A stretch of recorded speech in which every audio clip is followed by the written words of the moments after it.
اگر آپ کی ہڈی ٹوٹ جائے تو آپ اس کو جڑنے کے لیے وقت دیتے ہیں، روز بار بار اس کو کھول کے نہیں دیکھتے کہ وہ جڑی ہے یا نہیں۔ اسی طرح ہمارے کچھ رشتے اس طرح کے ہوتے ہیں کہ اپنے رشتوں کو نبھانے کے لیے ہمیں بہت سی جگہوں پہ چپ رہنا پڑتا ہے، صبر سے تحمل سے چلانا پڑتا ہے۔ السلام علیکم جی، کیسے ہیں آپ سب لوگ؟ آج ہمیں شاپنگ کرنے جانا تھا کیونکہ میرے بھائی کی شادی آ رہی ہے۔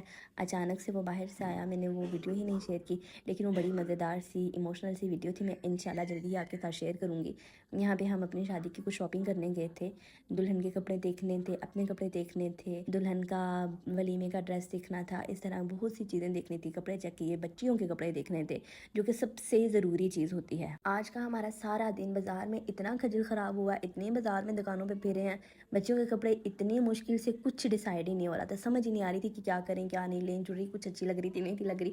جو بازار کا سین ہوتا ہے نا، میں کہتی ہوں توبہ استغفر اللہ، بہت مشکل ہوتا ہے بازاروں میں چکر لگانا، بازاروں سے کپڑے خریدنا بہت مشکل ہوتا ہے۔ خیر ہمیں یہاں سے کچھ بھی پسند نہیں آ رہا تھا، پھر ہم ایک بوتیک پہ گئے، وہاں پہ ہم نے یہ کچھ کپڑوں کے ڈیزائن دیکھے، ہمیں یہ اچھے تو لگے تھے لیکن یہ ہمیں ملے نہیں، کیونکہ جو سائز ہماری بچیوں کے ہمیں چاہیے تھے وہ ملے نہیں۔